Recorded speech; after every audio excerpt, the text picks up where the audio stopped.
Notre discussion porte sur ce thème: peut-on modifier l'équilibre de la protection sociale? On va déjà commencer par modifier l'horaire, essayer de gagner du temps sur le temps, préserver l'important aux dépens de l'urgent. Donc je demanderai à tous mes interlocuteurs, au lieu de 7 minutes, d'en faire 6, si c'est possible. Je n'ai pas de petite cloche, mais j'essaierai de veiller à tout cela. Alors, je vais présenter nos invités. Jérôme Glachon, qui est professeur en économie à l'Université d'Evry, qui est chercheur associé à la chaire transition démographique, transition économique, qui nous parlera de la fiscalisation de la protection sociale. À mes côtés, Anne-Sophie Grave, directrice des retraites et de la solidarité de la Caisse des dépôts. Nous verrons avec elle s'il est possible et de quelle manière on peut modifier l'équilibre du système de retraite. Avec Patrick Bézier, qui est toujours le bienvenu. Nous parlerons justement des artistes et en particulier de la protection sociale de votre audience. Avec vous, Paul Grasset, qui est directeur général de ProBTP, nous verrons comment un groupe de protection sociale défend cette notion qui vous est chère, qui est celle de service économique d'intérêt général. Avec Jean-Manuel Cupiec, directeur général adjoint de l'OCIRC, on parlera du financement du risque dépendance et de la recherche d'un équilibre, si équilibre peut être trouvé. Et enfin, avec Émilie Delpit, qui est directrice prospective innovation, en remplacement de Christian Chimique de la Brénie, qui a mal aux dents, c'est ça, je ne sais plus. Il n'a plus de voix, pardon, c'est pas tout, c'est le même endroit, mais c'est pas rien. Nous parlerons des institutions de prévoyance dans l'évolution de la protection sociale. Alors, on va aller tout de suite dans le vif du sujet avec vous, Jérôme Glachon. Cotisation, impôts affectés, contribution publique, c'est le cocktail qui compose les ressources de la protection sociale. Bonjour à tous et merci beaucoup pour me donner l'occasion de faire cette présentation. D'abord, ce que je voudrais indiquer, c'est que j'ai dressé un peu un constat sur l'évolution de notre système de protection sociale. J'ai ensuite parlé des éléments favorables, disons, à une fiscalisation des prélèvements de cette protection sociale, puis les éléments défavorables. Et enfin, je tirerai quelques conclusions en s'appuyant sur les travaux qu'on a menés dans le cadre de la chaire par la construction d'un modèle macroéconomique, donc Mélété avec mes deux collègues Xavier Choujniki et Lionel Ringot ici présents. Donc voilà un peu le menu. Alors je vais respecter les 6 minutes, tout ceci va aller assez vite.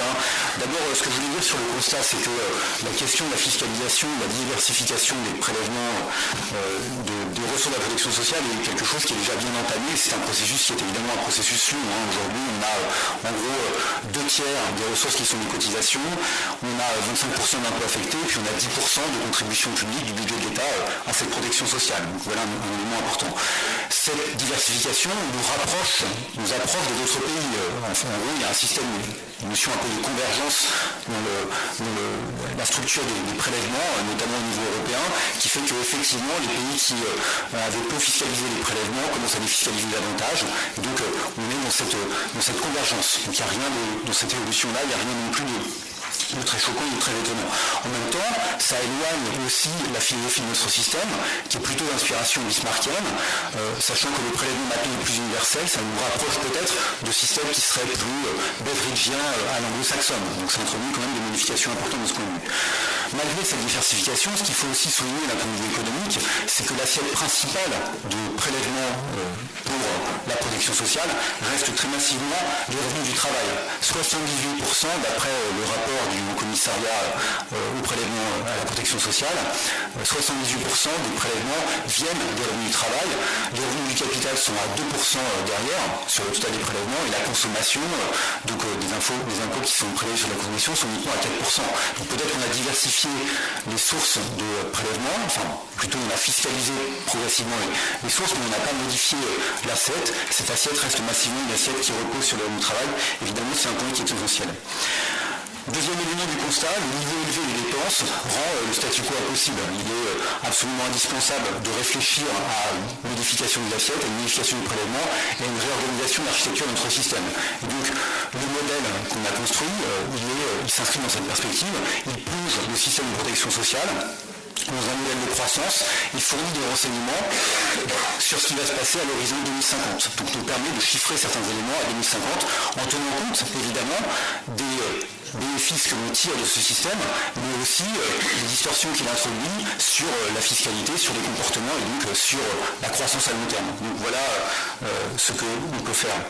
À quel résultat arrive-t-on? On arrive au fait qu'à l'horizon 2050, on peut chiffrer à règle inchangée le besoin de financement de la protection sociale à 1,6% du PIB. Peut-être que 1,6% du PIB, c'est pas considérable. Aujourd'hui, ça représenterait, disons, 30-35 milliards, d'accord? Mais c'est bien ça l'objectif. Donc, on voit bien qu'il est hors de question de laisser une dette s'accumuler jusqu'à ces taux, jusqu'à l'horizon 2050. Donc, il y a une nécessité, de toute façon, de réfléchir à des solutions. Et évidemment, la fiscalisation est une solution. Donc, cette fiscalisation, si on regarde ensuite les arguments qui sont pour et contre, en fait, il y a deux types d'arguments. Il y a des arguments qui sont relatifs au prélèvement, à l'incidence fiscale. Pierre Moscovici maintenant utilise ce terme lorsqu'il parle d'impôt. Donc, la question de savoir comment prélever un euro dans les poches de l'économie, sur l'économie, entrave ou non l'activité économique, comment on peut réduire au maximum ces entraves à l'activité économique. Donc, ça, c'est la question de l'incidence fiscale.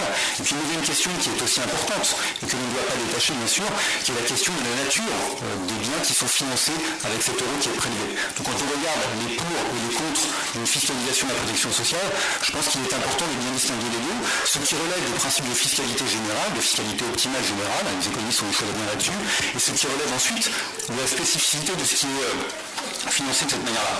Alors les arguments favorables, quels sont-ils? Le premier argument qu'on entend tout le temps, c'est de nous expliquer que le point fiscalo-social pèse sur le travail, sur le coût du travail, et réduit la compétitivité. Donc c'est un élément qu'on peut discuter, mais enfin en tout cas c'est un élément qui apparaît dans le débat. Deuxième élément évidemment essentiel, donc ça c'est un élément qui plaide en faveur d'une fiscalisation plus forte, bien sûr. Deuxième élément, et c'est le même, enfin en tout cas un peu plus sophistiqué, qui est d'expliquer que élargir les assiettes par la CSG, par de la TVA supplémentaire, c'est précisément réduire le coût de l'euro prélevé, parce que dans le langage de l'économiste, c'est rendre quelque part plus diffus finalement l'impact fiscal et réduire cette fameuse incidence fiscale que l'on cherche à minimiser. Donc ça c'est évidemment un point qui est important, et s'ajoute à ce point l'idée aussi qui a beaucoup été avancée, l'idée d'une forme de dévaluation fiscale, le fait de taxer des assiettes plus larges qui ne sont pas basées sur le revenu du travail, c'est aussi une manière de rétablir la compétitivité, parce que c'est une manière d'affecter aussi le rapport entre les prix des biens nationaux et les prix des biens étrangers. Ça va éventuellement baisser les prix d'exportation et puis peut-être augmenter les prix des importations si c'est la TVA qui est choisie. Deuxième élément qui est favorable, qui est cette fois plutôt du côté de la protection sociale, c'est qu'on a des mutations dans le système de protection sociale et on voit bien que notamment la santé est un bien qui est considéré comme étant un bien public universel, et que de ce point de vue-là, un financement par une assiette large se justifie assez bien. Finalement, c'est plus une logique contributive, mais c'est une logique plus de bien public. On finance bien l'éducation par l'impôt, donc il n'y a pas de raison non plus de ne pas financer la santé, voire même la dépendance par l'impôt également. Donc évidemment, ça ce sont des arguments qui sont favorables aussi. L'argument défavorable.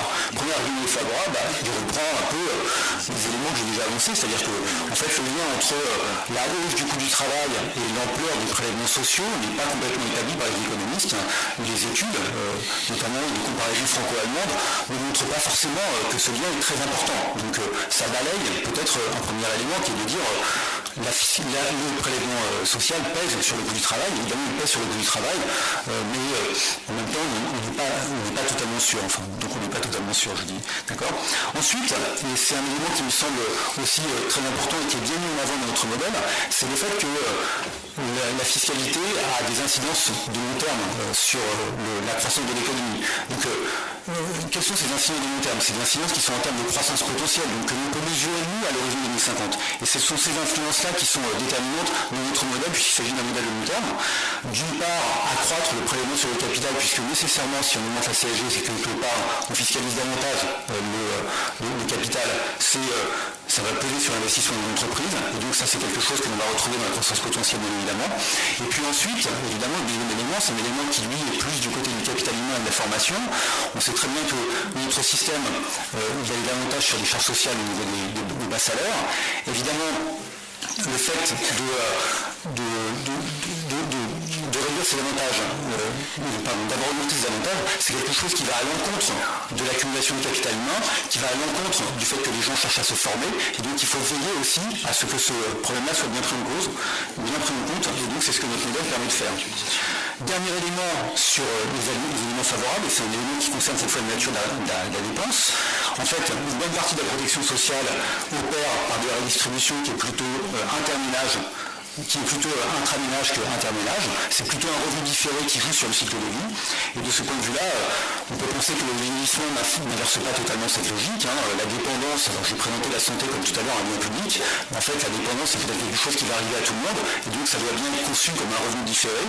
Et si on cherche à assurer la pérennité du pacte social, il est essentiel de tenter de conserver le lien individuel et actuariel entre les cotisations qui sont prélevées et évidemment les prestations qui sont versées. Et de ce point de vue-là, la fiscalisation réduit, gomme une partie de ce lien, et donc il y a un danger à ce que les gens ne reconnaissent plus en fait dans leurs cotisations, dans leurs prélèvements, les prestations à venir. Et donc ça va augmenter les distorsions liées évidemment à ces prélèvements en question. Quelques résultats, quelques conclusions. Donc, que nous dit le modèle Molette, les premiers éléments qu'on a obtenus? Il nous montre que les gains macroéconomiques à attendre sont une fiscalisation relativement modérée. Alors, quel type de fiscalisation? Aujourd'hui, on a à peu près à 35% de ressources fiscales dans la protection sociale. La moyenne européenne, c'est 40%.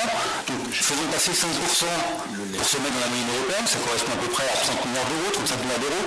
C'est à peu près la quantité de cotisations sociales dans la branche famille. Donc, ça tombe bien, c'est peut-être une mesure qui paraîtrait assez logique de réaffecter une partie de ces cotisations sociales vers de la fiscalité.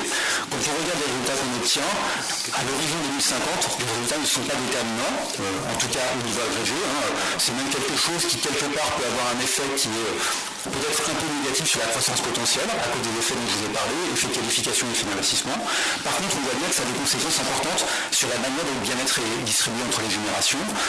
Évidemment, les actifs sont plutôt gagnants à une fiscalisation. Ça paraît effectivement assez logique. Quand je dis gagnant, c'est gagnant en intertemporel, c'est-à-dire les générations qui rentrent aujourd'hui sur le marché du travail et qui bénéficieraient de ce type de réforme gagnent à ce type de réforme. À l'inverse, les gens plus âgés, eux, pourraient y perdre, d'accord, c'est le premier élément. Et puis ensuite, deuxième élément, il semble aussi qu'il y ait des différences entre les qualifiés et les non qualifiés. Les qualifiés ont un avantage à la fiscalisation, les non qualifiés ont moins d'avantages, parce que, en gros, le système de prélèvement social, il est plutôt progressif, et donc, alors que la fiscalité n'est pas forcément. Donc, ça, c'est un point qui est essentiel. Qu'est-ce qu'on peut en tirer comme conclusion?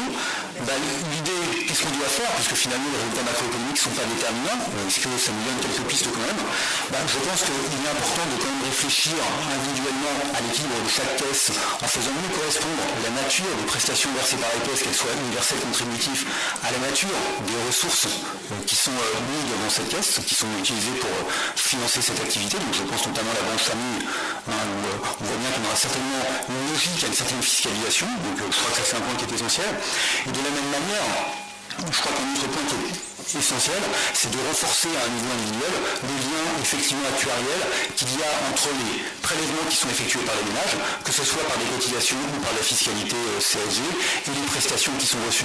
Donc ça va dans le sens d'une certaine forme de réforme systémique au niveau des retraites, système par points, système de compte notionnel, où les gens peuvent bien identifier ce qu'ils gagnent, et c'est ce qui va réduire peut-être justement les distorsions qui sont induites par le prélèvement, et peut-être que c'est des systèmes qu'on peut généraliser aussi à d'autres branches, à la santé, à d'autres types de prestations, en créant des systèmes de compte de bien-être individuels. Quelle autre piste? Si on regarde, qu'on fait très rapidement une comparaison entre la France et l'Europe, on se rend compte qu'il y a deux singularités françaises, donc, outre le niveau élevé de protection sociale dont on a déjà parlé, que je n'essaie pas ici de remettre en cause, mais en termes de prélèvement, le fait qu'on est moins fiscalisé qu'ailleurs, donc 35% contre 40%, donc on peut peut-être un petit peu augmenter le curseur, pourquoi pas sur la branche famille. Et puis un deuxième élément, qui est un élément qui est le fait que nos cotisations sur le travail sont beaucoup plus portées par les employeurs aux 2 tiers que par les employés en France. Et ça, c'est quelque chose que l'on ne retrouve pas dans d'autres pays européens. Et je pense que réfléchir à trouver peut-être un autre équilibre, c'est aussi quelque chose qui pourrait contribuer à ce que les gens identifient mieux les services qui sont rendus par le système de protection sociale et donc modèrent ensuite les distorsions liées à ces prélèvements. Voilà, merci.